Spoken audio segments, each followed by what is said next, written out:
RCC, janeiro de 2004. Prezado Sr. Orlando Fedeli, é com imenso prazer que escrevo este e-mail para você e aproveito a oportunidade para parabenizá-lo pela excelente obra de evangelização e artigos muito interessantes que o senhor responde no site. Entretanto, não me agradou o fato de perceber que o senhor condena a renovação carismática católica, um movimento que surgiu dentro da Igreja Católica Apostólica Romana, mesmo que o senhor diga que o mesmo surgiu em seitas protestantes.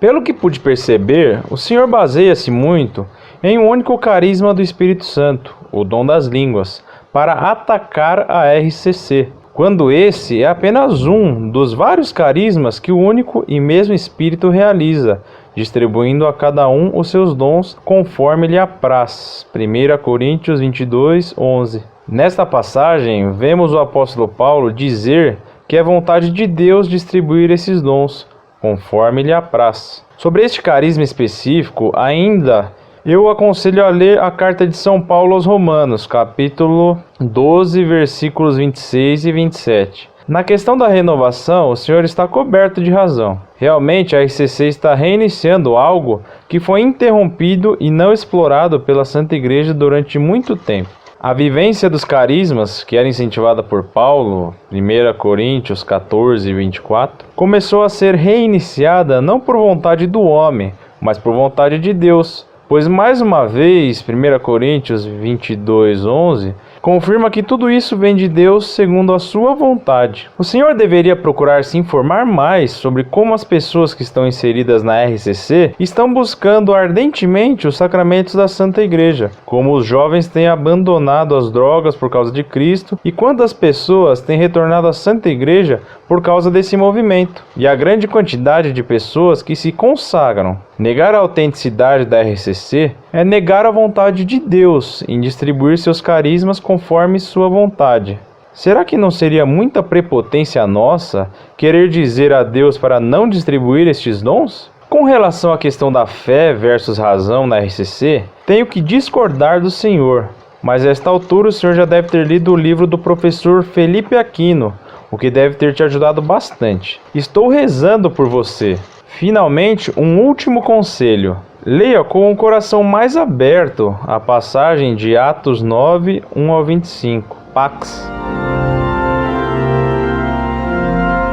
Prezado Senhor, louvado seja nosso Senhor Jesus Cristo. Antes de mais nada, agradeço seus elogios caridosos ao nosso trabalho em defesa da fé católica apostólica romana. Neste site, visamos apenas a glória de Deus e a salvação das almas, hoje tão abandonadas. Fala-se muito hoje de fome de pão e quase não se procura matar a fome da verdade, da qual tantos sofrem. Peço-lhe suas orações para que Deus nos torne fecundo o apostolado. Entretanto, sabemos que não poderemos agradar a todos. O próprio Cristo Senhor não agradou a todos os homens, e nem poderia ser assim, porque se alguns compreendem que o remédio amargo pode trazer a saúde, muitos há que, repugnando o amargor da correção, se esquecem que ela visa a salvação da alma. Não nos espanta, então, que mesmo o Senhor, que demonstra tanta admiração e estima por nós, o que prova que compreendeu o nosso objetivo, deixa escapar um certo protesto pelo amargo que encontrou em nosso comentário contra a chamada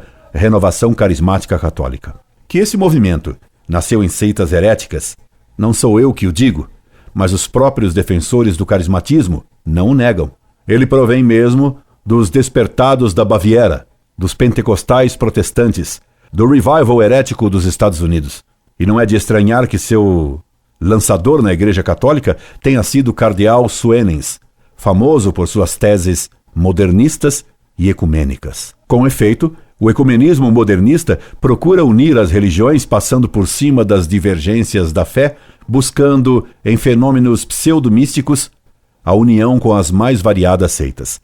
A tese ecumênica é que os dons do Espírito Santo podem ser concedidos a qualquer pessoa, independente de seu credo, pois, abusando da Escritura, dizem que o Espírito sopra onde quer.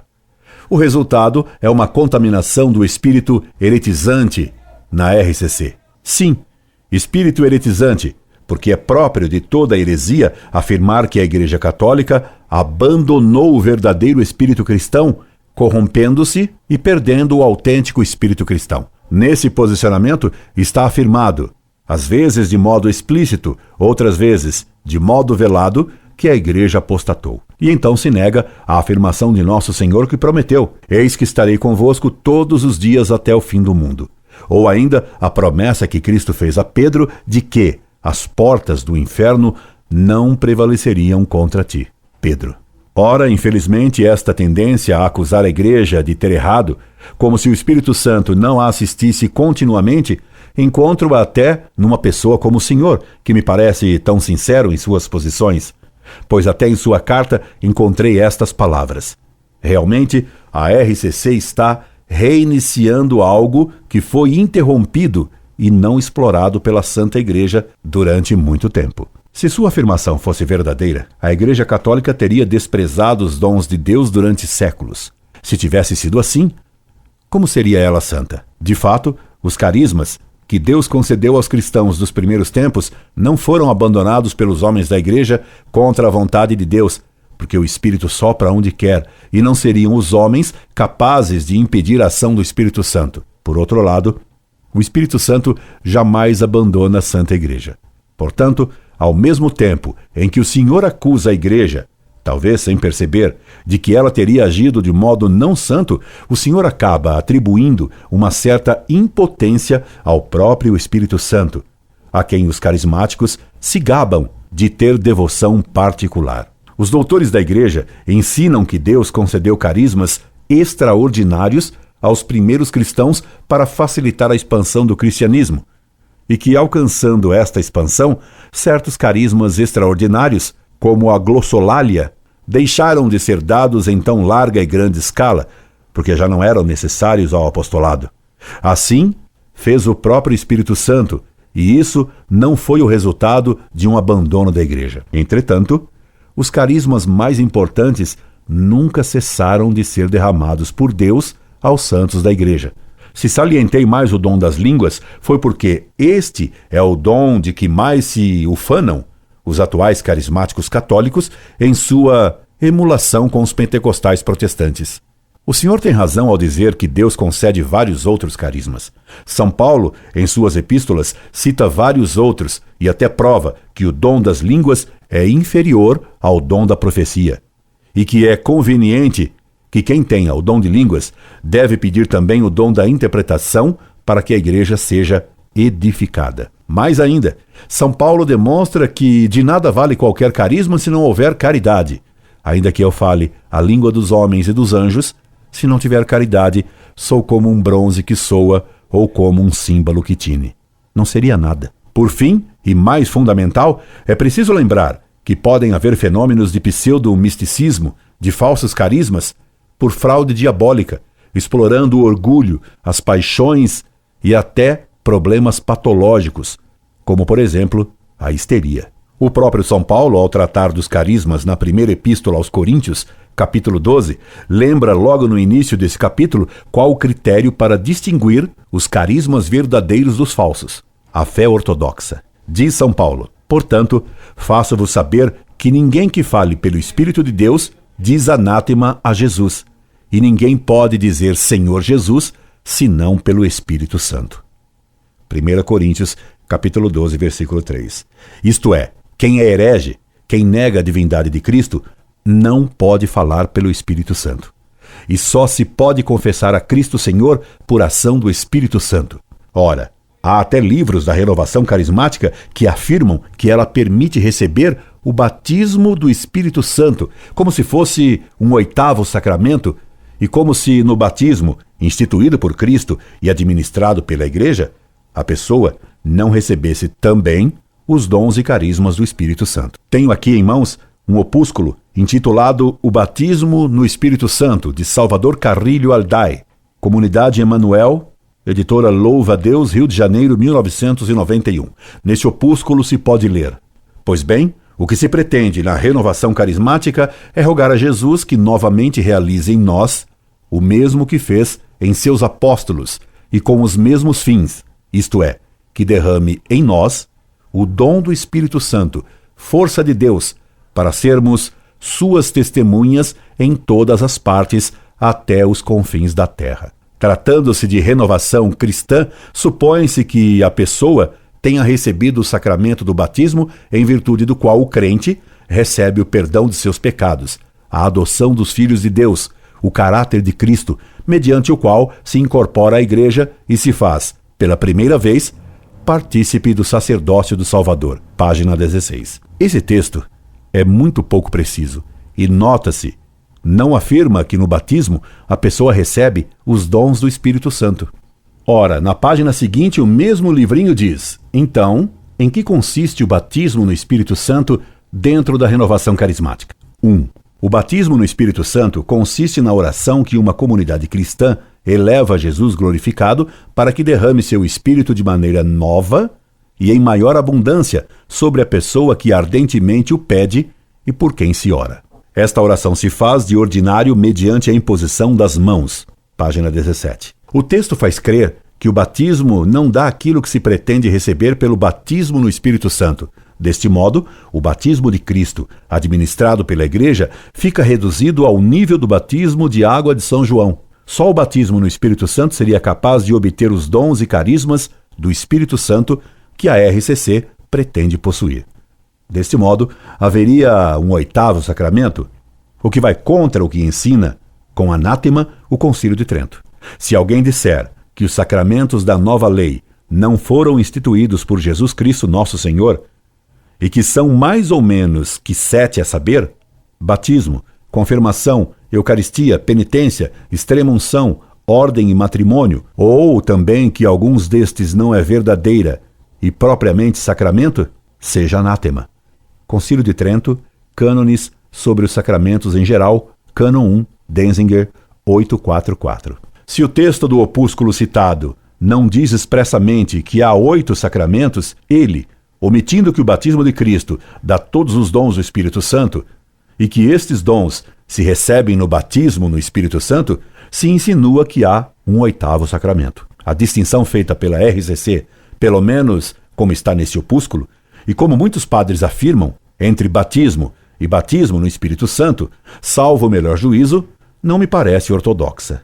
E o mesmo opúsculo confirma nessa interpretação porque diz logo a seguir: não sendo o batismo no Espírito Santo, nem o sacramento do batismo, nem o da confirmação, pode-se dizer que o batismo no Espírito Santo é uma efusão a mais, uma nova efusão do Espírito Santo que põe em atividade o rico potencial da graça que Deus deu a cada um segundo sua própria vocação e segundo o carisma pessoal do estado próprio de vida. Página 18 do opúsculo citado. Isto não nos parece de acordo com a fé católica. E conforme diz São Paulo, não havendo verdadeira fé, não pode haver verdadeiro carisma do Espírito Santo. Nos livros de S. Falvo se acham erros do mesmo gênero. Não conheço o livro que o senhor cita de Filipe de Aquino. Para atendê-lo, vou comprá-lo e estudá-lo. Comentá-lo-ei posteriormente. Veremos sua ortodoxia. E por que tantos erros de doutrina nos defensores da RCC? Porque eles, salvo as devidas e santas exceções, dão pouca importância à fé e à ortodoxia, contrariando o que diz São Paulo. A atual RCC coloca o que ela chama de carisma acima da verdade católica. Prova é que não a assusta o fato de conhecer que ela nasceu de movimentos protestantes. O que se vê na RCC é uma total predominância da emoção sobre o zelo pela verdade, e é o que faz transformar as cerimônias da RCC em verdadeiros shows. Foi o que se viu ainda no último dia 12 de outubro em Aparecida com o show missa de Roberto Carlos, e no Maracanã com o show dos padres cantores. A RCC está transformando missa em carnaval, com requebros e danças sensuais, com manifestações de emoção histérica que levam a Santa Missa ao ridículo e mesmo à profanação. Pois não é profanar usar canções profanas e de tão baixo nível em cerimônias sagradas?